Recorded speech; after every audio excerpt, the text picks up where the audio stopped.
Hello, everyone, and welcome back to Daily English Loop, the podcast where you can learn simple English through real stories, everyday conversations, and natural listening practice. I'm Lisa. And I'm Alex. Hi, everyone. We're very happy you're here with us today. Today, Alex, I want to ask you a simple question. Could you live one whole day without your phone? One whole day? No messages, no videos, no music, no maps, no checking the time every 5 minutes? Exactly. No scrolling, no social media, no quick little checks, just one day without your phone. I want to say yes, but honestly, I think I would have a problem. Same here. I think many of us would have a problem. The phone is not just a phone anymore. It is our clock, our camera, our calendar, our map, our music player, and sometimes even our best excuse. That's true. When we feel bored, we check our phone. When we feel nervous, we check our phone. When we don't know what to say, we check our phone. And when we are tired, we say, I'll just watch one short video. But one video becomes 20 videos. Yes, and then we ask ourselves, why did I lose 1 hour? So today's episode is about a very normal but very interesting idea. What happens if we put the phone away for one full day? Not because phones are bad. Phones help us a lot. We can study, work, talk to family, and learn English with our phones. Right. We are not saying throw away your phone. Please don't do that. No. We just want to imagine what life feels like when the phone is not always in our hand. Maybe it feels boring. Maybe it feels peaceful. Maybe it feels scary. Or maybe it feels more real. And as always, don't worry if you don't understand every word. This episode is for English learners. Just relax, listen to the story, and enjoy the conversation. If you like learning English this way, please subscribe to Daily English Loop and give this episode a like. And tell us in the comments, could you try one day without your phone? You can write yes, no, or maybe only 1 hour. Okay, let's begin. Imagine this. It's Sunday night. Tomorrow, you want to try something different. You decide, tomorrow, I will not use my phone. That already sounds like a serious life decision. You take your phone, turn off the sound, and put it in a drawer in the living room. Not beside your bed, not under your pillow, not on the table near your hand. Far away. Very far away. Yes, far away. Then you go to your bedroom, and for the first time in a long time, your room feels quiet. No blue light. No last video. No checking messages. No, just one more minute. And just one more minute is never 1 minute. Exactly. 1 minute becomes 10 minutes, 10 minutes becomes 30 minutes, and then suddenly it is past midnight. I know that feeling. Sometimes I'm not even interested in the video anymore. I just keep watching because I don't want to stop. Maybe stopping is difficult because quiet feels strange.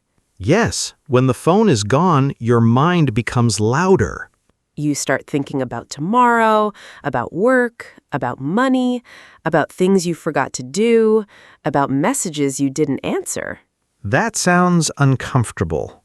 It is uncomfortable at first, but then something changes. You hear small sounds, maybe rain outside, maybe a car passing by, maybe the refrigerator in the kitchen. And maybe your own breathing. Yes, your own breathing. The quiet is not empty. It has life inside it. I like that. The quiet is not empty. After a while, you feel sleepy. You close your eyes, And this time, you don't fall asleep with a screen in your face. You just fall asleep. That sounds healthy. Also, a little boring. A little boring can be good sometimes. Then morning comes, and this is where the real problem begins. Why? Because when I wake up, my hand moves before my brain wakes up. It reaches for the phone? Exactly. My eyes are still half closed, but my hand is already searching. And on this no-phone morning, your hand finds nothing. Nothing. Just the table. Maybe a book. Maybe a glass of water. But no phone. And your brain says, wait, where is the world? Yes, that's exactly it. The phone feels like a small door to the world. But maybe the real world is already there. The morning light, the sound outside, the smell of coffee, the feeling of your feet on the floor. That sounds nice, but also strange. Strange because we are not used to it. I also have a practical problem. My phone is my alarm. Good point. So for this day, you use an old clock. A real clock? Yes, a real clock. Wow, very old school. You look at the clock and you realize something simple. Checking the time does not have to become checking everything. That is so true. Usually I check the time, then I see a message, then I open one app, then another app, and then I forget why I picked up the phone. Exactly. But this morning, there is no phone. So you stand up, you wash your face, you make breakfast. And I have to eat breakfast with my own thoughts. Yes. You sit at the table, you drink coffee or tea, you taste the food, you hear the spoon touch the cup. I think breakfast would feel slower. Slower, yes, but maybe better. Usually I eat breakfast while watching something. My body is eating, but my mind is somewhere else. On a no-phone morning, your body and your mind are in the same place. That sounds simple, but actually important. Small things become bigger when we pay attention. After breakfast, you have to leave the house, and this is another challenge. Because the phone is usually part of the leaving home checklist. Exactly. Keys, wallet, phone. Keys, wallet, phone. But today, no phone. So you touch your pocket again and again. Yes, I feel like something is missing. Like leaving home without shoes? Yes, or without a jacket in winter. You walk outside. Normally, you might listen to music or check messages. But today, nothing. No music, no podcast, no map, just the street. How does that feel? At first, awkward. Very awkward. Because you don't know where to look? Exactly.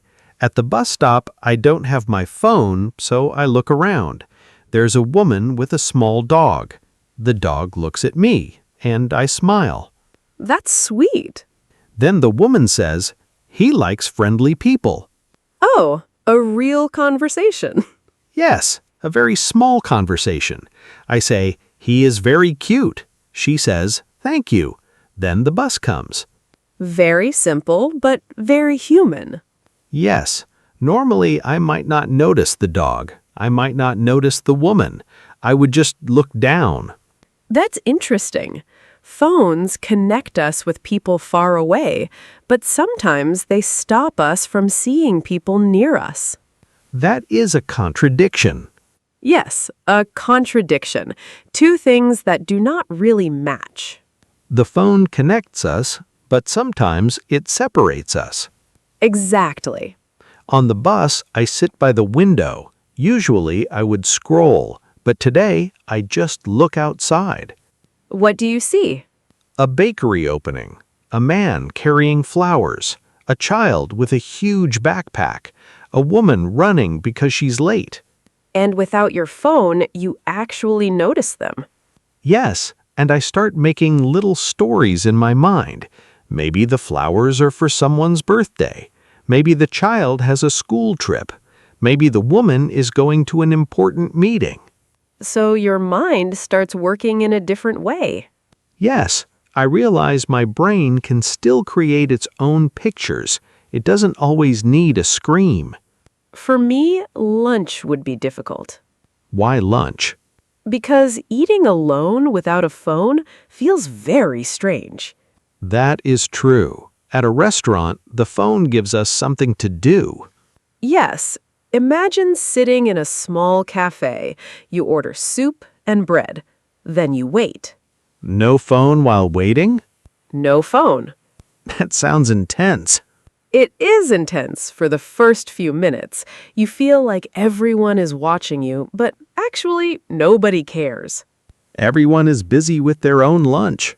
Right. So I look around. Two friends are talking near the window. A student is reading notes. A worker is eating very quickly. The cook is singing quietly in the kitchen. That sounds like a movie scene. It does. And then I start to relax. I notice the smell of the soup. I notice the warm bread. I notice the light on the table. So boredom becomes peaceful? Maybe. Or maybe boredom is the door and peace is behind it. That's a beautiful idea. Then I realize something. I often use my phone when I don't want to feel something. Like what? Feeling alone, feeling bored, feeling unsure, feeling a little sad for no clear reason. That is vulnerable. Yes, vulnerable means open and honest, but also easy to hurt. Without the phone, we meet our feelings again. Exactly, and sometimes that is uncomfortable, but also useful. Before we continue, if you are enjoying this episode, please subscribe to Daily English Loop. And if this story feels familiar, give this episode a like. No judgment. We are the same. You can also practice your English in the comments. Write one simple sentence, like, I feel nervous without my phone. Or, I want to try a no-phone morning. Simple sentence, real English. And that is how you improve. Now let's go to the evening. Evening is dangerous. Why? Because evening is when I want comfort. I sit on the sofa, I feel tired, I don't want to think, so I usually take my phone. The phone becomes a soft blanket for the mind. Exactly. But on this day, there is no phone, so I have to choose something else. What do you do? At first, nothing. I walk around my apartment like a lost person. Very honest. I open the fridge, I close the fridge, I look out the window, I sit down, I stand up again. That sounds restless. Very restless. Restless means you cannot relax. Then what happens? I see an old box under my desk. Inside the box, there are postcards, old photos, and a few letters from my sister. Oh, that's different. I start reading one letter. She wrote it when she first moved to another city. She said she felt excited, but also scared. That must feel very personal. It does.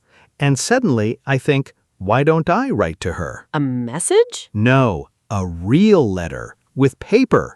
Wow, very shocking. I write, hey, I found your old letter today. It made me smile. I hope you're doing okay. I miss our long talks. That is simple and warm. While I write, I don't hurry. I don't delete every sentence. I just write slowly. That is something we don't do much anymore. Later, I make tea. I sit by the window. The city lights are outside. And for the first time that day, I don't really miss my phone. That is a big moment. Yes, I don't hate my phone. I just understand that I was holding on to it too tightly. That's important. We are not saying phones are bad. We're saying we need space. Space to think, space to listen, space to notice life. And maybe space to wake up to what we really need. So, Lisa, after one day without a phone, what do we learn? I think we learn that silence is not empty. It has sounds, feelings, and ideas inside it. I like that. We also learn that boredom is not always a problem. Sometimes boredom helps us notice life. And maybe we learned that our phone habits can get in our own way. Yes, we want rest, but we scroll. We want connection, but we don't look at the people near us. We want focus, but we keep checking small things. That is very true. But we don't need to be perfect. We don't need to stop using phones completely. Please don't throw away your phone. No, just start small. Maybe no phone during breakfast, maybe no phone for the first 10 minutes after waking up, maybe a short walk with no music. Small changes are still changes. Exactly. Now, let's review some useful words and phrases from today's episode. Number 1, habit. A habit is something you do often, sometimes without thinking. For example, checking my phone in the morning is a habit. Number 2, awkward. Awkward means uncomfortable or a little strange. For example, standing at the bus stop without my phone felt awkward. Number 3, intense. Intense means very strong. For example, the silence felt intense. Number 4, vulnerable. Vulnerable means open, honest, and easy to hurt. For example, without my phone, I felt vulnerable. Number 5, contradiction. A contradiction is when two things do not match. For example, phones connect us, but sometimes they separate us. Number 6, restless. Restless means you cannot relax.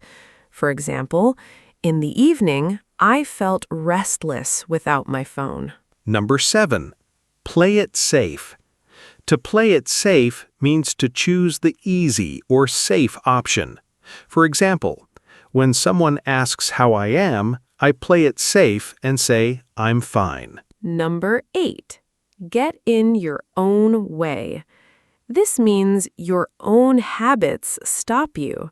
For example, my phone habit got in my own way. Number 9, hold on to something. This means you keep something close and do not want to let it go. For example, I was holding on to my phone too tightly. Number 10, wake up to something. This means you finally understand something clearly. For example, I woke up to how much I needed quiet time. So, would you try one day without your phone? Or maybe just one morning? That sounds more possible. Start small. Try one quiet breakfast, one short walk, one conversation with no phone on the table. And if you try it, notice how you feel. Nervous? Calm? Bored? Free? All feelings are okay. The goal is not to be perfect. The goal is to notice. Thank you for learning with us today. You are doing great. If you enjoyed this episode, please subscribe to Daily English Loop, like this episode, and leave us a simple comment in English. Use one word from today's word tour if you can. This is Lisa. And this is Alex. Thanks for listening. See you next time. Bye.